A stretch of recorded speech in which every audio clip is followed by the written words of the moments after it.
میرا جسم مزید کوئی بھی تکلیف جائزیہ سہنے سے انکاری تھا۔ میرا بس نہیں چل رہا تھا کہ اپنے ہی شوہر کو اپنے ہاتھوں سے مار ڈالوں۔ وہ ایک کمزور اور ناتواں عورت پر اتنا ظلم کیسے کر سکتا تھا؟ اب تو مجھے اس کے نفسیاتی مریض ہونے پر کوئی بھی شک نہیں تھا۔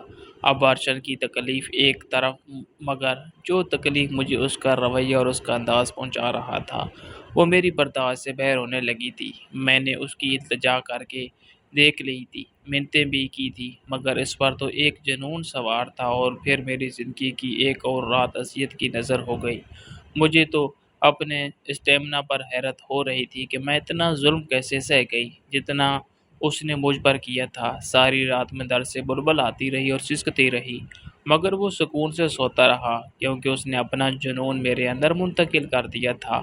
صبح ہوئی تو وہ بالکل فریش ہو کر اٹھا تھا اور مجھ سے تو بستر پر سے اٹھا نہیں جا رہا تھا۔ وہ اب آفس کے لیے تیار ہو رہا تھا اور میں بالکل گمسم سی بیڈ کراؤن کے ساتھ ٹیک لگائے خالی خالی نظروں سے کمرے کی سفید بے داغ دیواروں کو دیکھ رہی تھی۔ اور مجھے زندگی میں پہلی بار احساس ہو رہا تھا کہ محلوں میں رہنے سے انسان کو خوشی نہیں ملتی، نہ ہی دولت انسان کے سکون کا ذریعہ ہے، ورنہ میں نے جس غربت میں زندگی گزاری تھی اور جن محرومیوں میں رہی تھی، مجھے لگتا تھا کہ ساری مشکلات اور پریشانیاں ہم غریبوں کے نصیب میں ہوتی ہیں۔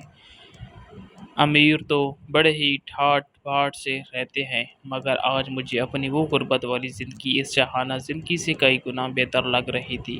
سرفراز نے میری طرف دیکھا اور کہا کہ بیٹھی تو ایسے ہو جیسے کوئی مر گیا ہے۔ ایک تو تم پر رات بھر محبت لٹاتا رہا ہوں، اوپر سے پھر بھی تمہارا موڈ خراب ہے۔ تم عورتیں تو صدا کی ناشکری ہوتی ہو، وہ بھی ایسی ہی تھی۔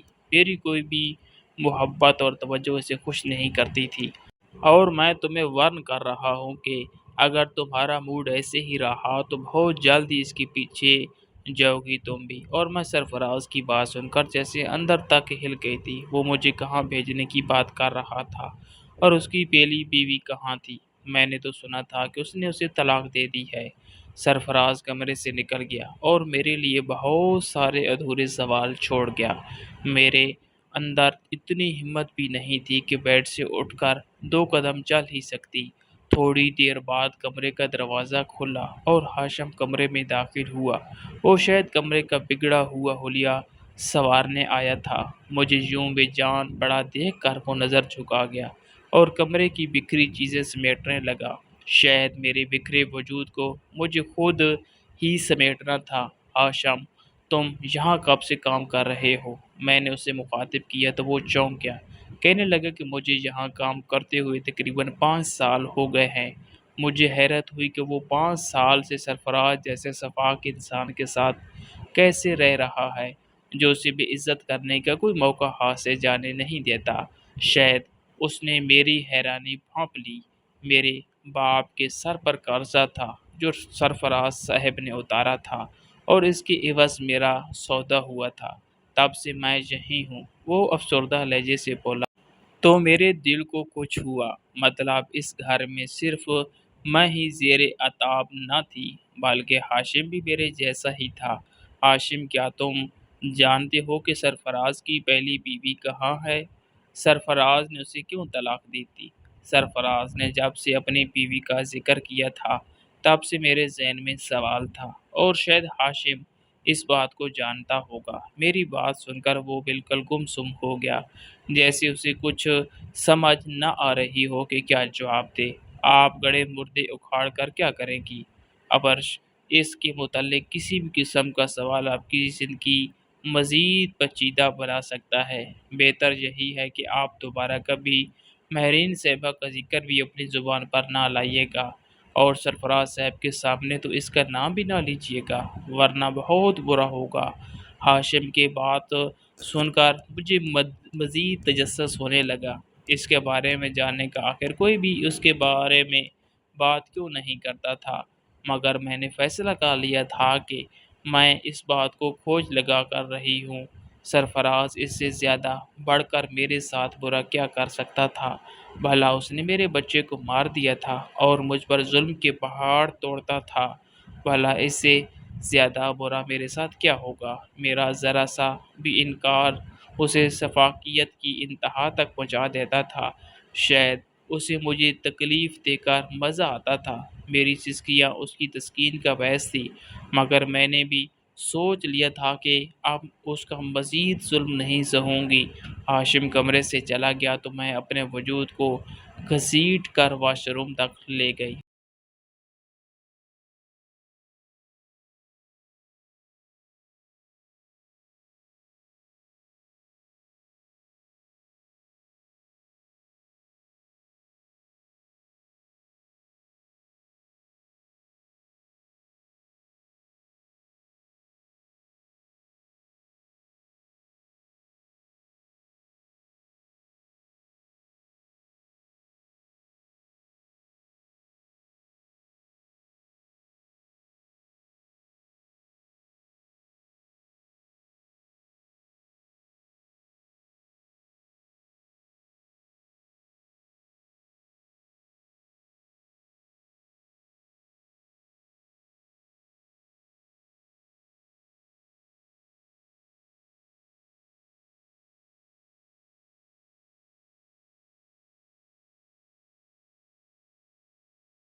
وہ مجھے کمر سے پکڑتا اپنے ساتھ لگانے لگا۔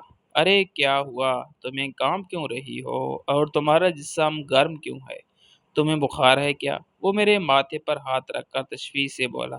مجھے اس سے اس قدر خوف محسوس ہو رہا تھا کہ میری تو بولتی ہی بند ہو گئی۔ تمہیں کتنی بار سمجھایا ہے کہ بیمار مت ہو جایا کرو۔ میں تو ایک رات بھی تم سے دوری برداشت نہیں کر سکتا۔ چلو شاباش، کوئی پین کلر کھا لو تاکہ ٹھیک ہو جاؤ اور چاقو چوبند ہو جاؤ۔ مجھے بیمار عورتوں سے سخت نفرت ہے۔ وہ میری پیٹھ پر تھپکی دے کر مجھے پچکارتے ہوئے کہنے لگا۔ مجھے اس کی وجہ سے بے انتہا گھٹن محسوس ہو رہی تھی۔ میں جلدی سے اٹھی اور کمرے میں چلی گئی۔ وہ ایک وحشی درندہ نہیں بلکہ قاتل بھی تھا، معصوم لڑکیوں کے جذبات کا قاتل، اور پھر ان کی جان لینے سے بھی دریغ نہیں کرتا تھا۔ میں اپنی انگلیاں چٹکانے لگی۔ مجھے سمجھ نہیں رہا تھا کہ میں کیا کروں، کیسے اس جنگلی سے خود کو آزاد کرواؤں۔ میں واقعی ایک کمزور لڑکی تھی۔ میرا کوئی اسٹرانگ بیک گراؤنڈ نہیں تھا، کوئی بھائی نہیں تھا جو میرے ساتھ کھڑا ہو سکتا۔ بس ایک باپ تھا، وہ بھی بوڑھا، اور بھلا میرے حق کے لیے کیسے لڑ سکتا تھا؟ انہوں نے تو بڑی مشکلوں سے مجھے رخصت کیا تھا، مگر میں نے بھی ٹھان لی تھی کہ میں اب یہ زندگی مزید نہیں جیوں گی، اور آر یا پار۔ اچھا آنے کی وہ کمرے میں داخل ہو گیا اور میں ایک دم سے بدک کر پیچھے ہٹی۔ کہنے لگا کیا ہو گیا ہے؟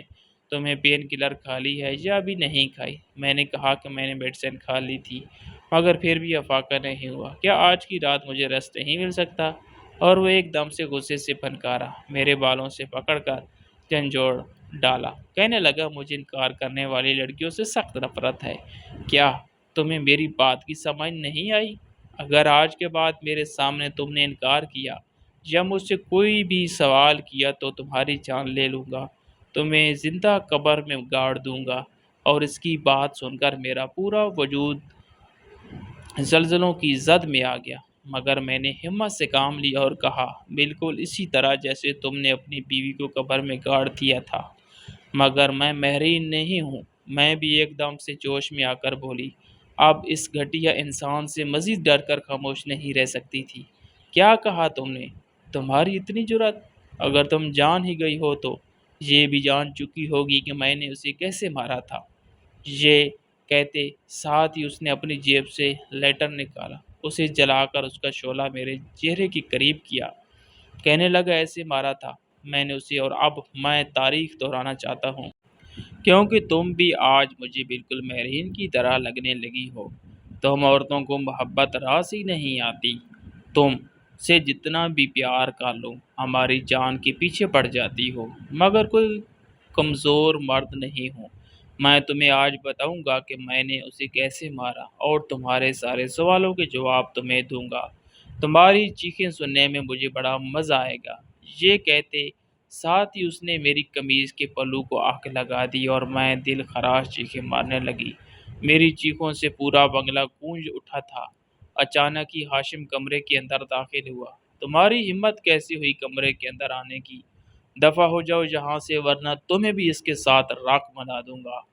میرے آدھے سے زیادہ کپڑے جل چکے تھے اور میں دیوانوں کی طرح چیخ چلا رہی تھی۔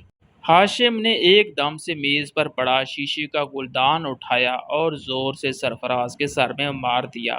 وہ بالکل آنکھیں پھاڑ کر سرفراز کو دیکھ رہا تھا اور پھر دھڑام سے فرش پر گر گیا۔ ہاشم نے جلدی سے بیڈ کی چادر کھینچ کر اتاری اور وہ میرے وجود سے اچھی طرح سے لپیٹ دی۔ میرا جسم تھر تھر کانپ رہا تھا اور میں اس کے کندھے پر سر رکھ کر زاروں کی طرح رو رہی تھی۔ خوف کے مارے میری حالت غیر ہو رہی تھی۔ ریلیکس ریلیکس، سب کچھ ٹھیک ہو جائے گا۔ تم نے آج بہت بڑی بہادری دکھائی ہے۔ مجھے تم سے یہ امید نہیں تھی۔ ویسے میں نے پولیس کو پہلے ہی کال کر دی تھی، اس لیے وہ آتی ہی ہوں گی۔ آج تو ہم نے سرفراز کو رنگے ہاتھوں پکڑ لیا ہے، اس لیے اس کا بچنا ناممکن ہے۔ اسے اپنے ظلم کی سزا ضرور ملے گی۔ وہ مجھے تسلیاں دے رہا تھا اور مجھے یوں لگا جیسے میں ایک بہت بڑی اذیت سے بچ گئی ہوں۔ سرفراز فرش پر بے سود پڑا تھا اور میں تھر تھر کانپے جا رہی تھی۔ ہاشم کہنے لگا کہ تم بہت بہادر لڑکی ہو، بالکل مہرین کی طرح، مگر اس کی تو قسمت خراب تھی۔ کیونکہ اس وقت گھر میں سرفراز اور مہرین کے علاوہ کوئی بھی نہیں تھا۔ میں مارکیٹ گیا ہوا تھا۔ جب واپس آیا تو ساتھ والے کمرے سے دھواں نکل رہا تھا اور دروازہ لکھٹ تھا، اور سرفراز لانج میں بڑے مزے سے ٹانگ پر ٹانگ جمائی سگریٹ پی رہا تھا، کیونکہ اسے عورت ذات کو تکلیف میں پہنچا کر اور اس کی چیخیں سن کر مزہ آتا ہے۔ جب میں نے دروازہ کھولا تو مہرین جل کر مر چکی تھی۔ میں بالکل سکتے میں آ گیا تھا۔ سرفراز نے مجھے اپنا منہ بند کرنے کو کہا تھا اور ہم دونوں نے مل کر اس کی لاش کو دفنایا تھا۔ اس نے مجھے دھمکی دی تھی کہ اگر میں نے اپنا منہ کھولا تو وہ سارا الزام اور ملبہ مجھ پر ڈال دے گا۔ میں اس وقت بہت ڈر گیا تھا، بہت کمزور تھا اندر سے، تو میں بھی مہرین کے لیے خود کو مجرم سمجھتا ہوں۔ اگر میں تب ہی پولیس میں جا کر سب کچھ اگل دیتا تو شاید آج تمہاری زندگی اتنی مشکل نہ ہوتی۔ میں ہاشم کے سینے سے لگی، وہ ساری سچائی سن رہی تھی اور تھر تھر کانپ رہی تھی۔ آج وہ میرے ساتھ بھی تو بالکل ایسے ہی کرنے والا تھا، مگر شاید میری قسمت اچھی تھی۔ اتنے میں پولیس موبائل کی سائرن بہر سنائی دینے لگی۔ سرفراز جو بے سود سفر کو بے ہوش پڑا تھا، اس کے فرشتوں کو بھی علم نہیں تھا کہ اس کی زندگی اب اس قدر پر اذیت بننے والی ہے۔ میری ماں میری حالت دیکھ کر زاروں کی طرح رو رہی تھی اور میرے زخموں پر مرہم لگا رہی تھی۔ بیٹا، ہمیں معاف کر دو، ہمیں نہیں پتا تھا کہ وہ اس قدر ظالم ہے اور اس نے اپنی پہلی بیوی کو بھی ایسے مارا۔ کاش کہ ہم بیٹیوں کا رشتہ کرنے سے پہلے تھوڑی سی چھان بین کر لیں، کیونکہ صرف دولت کی بنا پر خوشیاں نہیں خریدی جا سکتی۔ ہمیں بھی دولت کا لالچ آ گیا تھا، اس لیے تمہاری زندگی کو ہم اس قدر اذیت سے دوچار کر لیا۔ ہمیں معاف کر دینا۔ میرے بابا بھی میرے سامنے ہاتھ جوڑ کر بیٹھے تھے۔ میں نے ان کے ہاتھ مضبوطی سے تھام لیے اور کہا کہ آپ کیوں شرمندہ کرتے ہیں؟ مجھے خود بھی اندازہ نہیں تھا کہ سرفراز اس قدر گرا ہوا انسان ہے، ظالم ہے۔ یہ تو شکر ہے کہ ہاشم نے اس کا پول کھول دیا اور ہم دونوں نے مل کر پلان بنایا کہ اسے غصہ دلائیں گے اور اسے رنگے ہاتھوں پکڑیں گے۔ اتنے میں ہاشم بھی کمرے میں داخل ہو گیا اور کہا کہ ایک بہت بڑی خوشخبری ہے، سرفراز پر بہت ہی مضبوط کیس بنا ہے۔ مہرین کے قتل کے تمام ثبوت جو اسے اسٹور روم میں بند تھے، وہ سب میں نے پولیس کے حوالے کر دیے ہیں۔ اب مجھے بھی کسی چیز کا کوئی خوف نہیں ہے، اور یہ خوف تم نے ہی میرا دور کیا ہے۔ میں تمہارا شکریہ ادا کرتا ہوں کہ تم نے مجھے اور خود کو سرفراز کی غلامی سے آزاد کیا۔ تمہارے طلاق کے پیپر وکیل نے تیار کر لیے ہیں، بس تمہیں سگنیچر کرنے ہیں اور تم اس کی قید سے ہمیشہ کے لیے بری ہو جاؤ گی۔ میں نے مسکرا کر ہاشم کی طرف دیکھا اور اس کا شکریہ ادا کیا۔ میں بہت عرصے بعد اپنے گھر والوں کے ساتھ بیٹھی تھی۔ میں اس ظالم شخص نے تو مجھے اپنے گھر والوں سے بھی دور کر دیا تھا۔ طلاق کی بات سن کر میری ماں کا لٹھے کی ماں سفید پڑ گیا، کہنے لگی میری بیٹی اجڑ گئی، برباد ہو گئی، اب دوبارہ تم سے شادی کون کرے گا؟ اور میں حیرت سے اپنی ماں کو دیکھنے لگی۔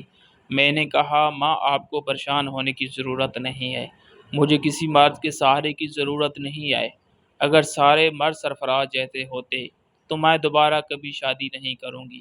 میری آنکھوں سے آنسو جاری ہونے لگے۔ نہ جانے ماں باپ اپنی بیٹیوں کی طلاق کا سن کر اتنے زیادہ ہوس باختہ کیوں ہو جاتے ہیں؟ شاید اسی لیے ہی ماں باپ دعا کرتے ہیں کہ انہیں بیٹی پیدا ہی نہ ہو، کیونکہ شاید وہ بیٹیوں کو نصیب سے ڈرتے ہیں، ان کی طلاق کے خوف سے ڈرتے ہیں کہ وہ اس معاشرے کے لیے عذاب کا نشانہ نہ بن جائیں، چاہے وہ اس کے چکر میں اپنے شوہر کا عذاب سہتی رہیں۔ میری آنکھوں سے آنسو جاری تھے اور میں جو سمجھ رہی تھی کہ اب میری اذیت کی اختتام ہو چکا ہے۔ میں غلط تھا بھی تو مجھے بہت ساری انگلیوں کو اپنے وجود کے اوپر اٹھتے ہوئے دیکھنا تھا۔ ہاشم میرے ساتھ کھڑا مجھے بہت غور سے دیکھ رہا تھا۔ وہ تسلی یا دلاسا دینے چاہتا تھا، مگر اسے سمجھ نہیں آ رہی تھی کہ کیسے دے۔ سرفراز اپنی بیوی کے قتل اور مجھ پر اقتدام قتل کے دو کیس بنے تھے، وہ کافی زیادہ مضبوط بیک گراؤنڈ کا ہے اور اس کے بہت جاننے والے بھی تھے۔ کچھ سیاستدانوں کے ساتھ بھی اس کی دوستی تھی، جن کی شے پر اس نے عورت کو اپنے پاؤں کی جوتی سمجھ لیا تھا۔ اس کے وکیل نے اس کیس کو کمزور کرنے کی بہت کوشش کی کہ وہ فراز مینٹلی طور پر اپ سیٹ ہے، وہ آپے سے بیر ہو جاتا ہے، وہ اسے خود بھی اندازہ نہیں ہوتا کہ وہ کیا کر رہا ہے۔ وکیل نے بہت ساری رپورٹس عدالت میں پیش کی جن سے یہ ثابت ہوتا تھا کہ وہ کئی بار مینٹل ہیلتھ پرابلم سے گزر چکا ہے، اس لیے اس نے جو کچھ بھی کیا اپنی اسی بیماری کی وجہ سے کیا۔ سرفراز کمرہ عدالت میں بھی زور زور سے کہہ کے لگا کر ہنسنے لگا تھا کہ سب اسے پاگل سمجھے اور اس کی سزا میں کچھ تخفیف ہو سکے۔ اس کے خلاف میں نے اور ہاشم دونوں نے گواہی دی تھی۔ ہمیں اپنا کیس مضبوط ہوتا ہوا محسوس ہونے لگا، کیونکہ شاید دولت کے بل بوتے پر وہ وکیلوں اور ججوں کو خریدنے کی بھی صلاحیت رکھتے تھے۔ مگر جب بات میڈیا تک پہنچی تو میڈیا نے اس کیس کو کافی ہوا دی کہ کس طرح سے اس نے عورتوں پر ظلم و جبر کیا۔ مجبوراً جج کو اس کیس کا فیصلہ ہمارے حق میں کرنا پڑا اور اسے عمر قید کی سزا ہو گئی، اور جو میں نے سکھ کا سانس لیا، کیونکہ جو بھی تھا مجھے اب بھی اس سے خوف محسوس ہوتا تھا۔ مجھے لگتا تھا کہ اگر وہ چھوٹ گیا تو وہ میرا پیچھا ضرور کرے گا۔ میں نے اپنی عدت اپنے ماں باپ کے گھر میں گزاری تھی۔ ماں ایک کمرے میں ہی بند رہتی تھی کیونکہ میں بھی مینٹلی طور پر بہت زیادہ ڈسٹرب ہو گئی تھی۔ اتنی اذیت اور ظلم سہنا انسان کے سوچنے سمجھنے کی صلاحیت کو مفلوج کر دیتا ہے، اور وہ بڑی مشکل سے زندگی کی طرف واپس لوٹتا ہے۔ عدت مکمل ہونے کے بعد میرے ماں باپ پھر سے میرے رشتے کے حوالے سے پریشان ہو گئے، کیونکہ وہ ساری زندگی مجھے گھر پر بیٹھا کر بھی نہیں رکھ سکتے تھے۔ مگر میرا تو کسی بھی مرد پر اعتبار ہی اٹھ گیا تھا۔ مجھے نفرت سے محسوس ہونے لگی تھی۔ مجھے لگتا تھا کہ سارے مرد شاید عورت کو اذیت دینے کے لیے ہی ہوتے ہیں۔ ایک دن میں اپنے کمرے میں گمسم سی بیٹھی تھی جب مجھے میری ماں نے کہا کہ ہاشم تم سے ملنے آیا ہے، وہ اپنے باپ کو بھی ساتھ لایا ہے، اور مجھے تو ایسا لگتا ہے جیسے وہ تم میں انٹرسٹڈ ہے۔ بیٹا، وہ بہت ہی اچھا اور نیک لڑکا ہے، اور اس نے تمہاری اتنی بھی مدد بھی کی تھی۔ اور ہر مرد ظالم اور شفاق نہیں ہوتا، کچھ مرد ظالم مردوں کے خلاف عورتوں کے ساتھ کھڑے بھی ہو جاتے ہیں، جیسے وہ تمہارے ساتھ کھڑا ہوا۔ بھلے ہی وہ اتنا امیر نہیں ہے، مگر میں نے پہلے ہی امیر گھرانے میں تمہارا رشتہ دیکھ لیا ہے، اس لیے مجھے اس بات سے فرق نہیں پڑتا کہ میری بیٹی محلوں میں ہی خوش رہے گی۔ میری ماں نے میرے سر پر ہاتھ رکھا تو میں بالکل گمسم سی انہیں دیکھنے لگی۔ مجھے ہاشم کی نظروں کا مفہوم سمجھ میں آنے لگا تھا، مگر وہ مجھ سے شادی کیوں کرے گا؟ کیونکہ وہ تو گواہ ہے کہ اس انسان نے مجھ پر کتنا ظلم کیا۔ وہ مجھے اپنا سکتا ہے، کیا اس کا ظرف اتنا بڑا ہوگا؟ کیا یہ شاید وہ مجھ پر ترس کھا کر مجھے اپنانے کا سوچ رہا ہے؟ میرے ذہن میں بہت سارے سوال گردش کر رہے تھے کہ اچانک ہاشم میرے کمرے میں آیا۔ کہنے لگا، دیکھو، میں جانتا ہوں کہ تم نے بہت زیادہ اذیت اور تکلیف سہی ہے۔ ایک شوہر کے نام پر کسی دوسرے مرد پر بھروسہ بھی نہیں کرنا چاہتی، اس لیے تم وقت لینا چاہتی ہو تو وقت لے سکتی ہو۔ اچھی طرح سے سوچ لو کہ تمہیں اپنی زندگی میں کیا کرنا ہے، کیونکہ اکیلی زندگی کاٹنا بہت ہی دشوار ہوتا ہے، اور نہ ہی ہر ہم سفر سرفراز جیسا نہیں ہوتا۔ اور سچ کہوں تو تم نے مجھے بہت مضبوط بنایا ہے، ورنہ میں تو خود کو سرفراز کا غلام ہی سمجھنے لگا تھا۔ میں نے اپنی تعلیم کو بھی چھوڑ دیا تھا اور اپنے باپ کی مجبوری کو دیکھتے ہوئے سرفراز کے ساتھ ہر تعاون کیا، اس کا ہر حکم مانا۔ مگر مجھے لگتا ہے کہ ایک انسان کو آزاد ہونا چاہیے، اسے دوسروں کی رائے اور حکم کا غلام نہیں ہونا چاہیے، اور یہ سب کچھ تم نے ہی مجھے سکھایا ہے۔ اسی لیے میں تمہارا احسان مند بھی ہوں، اور تم مجھے بہت اچھی لگتی ہو، بہت سادہ اور سیدھی، بالکل میرے ٹائپ کی۔ کیا تم مجھے اس قابل سمجھتی ہو کہ مجھ پر بھروسہ کر سکو اور اپنی زندگی میں ایک موقع مزید دے سکو؟ میں تمہارے فیصلے کا انتظار کروں گا، اور تمہارا جو بھی فیصلہ ہوگا میں اس کا احترام کروں گا۔ یہ کہہ کر وہ چلا گیا اور میں بالکل گمسم سی بیٹھی رہ گئی۔ اس نے تو مجھے بولنے کے قابل نہیں چھوڑا تھا۔ میں جو سمجھ رہی تھی کہ نہ جانے وہ مجھ پر ترس کھا کر مجھے اپنانا چاہ رہا ہے، مگر اس کی باتوں سے یوں لگ رہا تھا جیسے وہ میرا احسان مند ہے اور مجھے پسند کرتا ہے، اس لیے مجھے اپنانا چاہتا ہے۔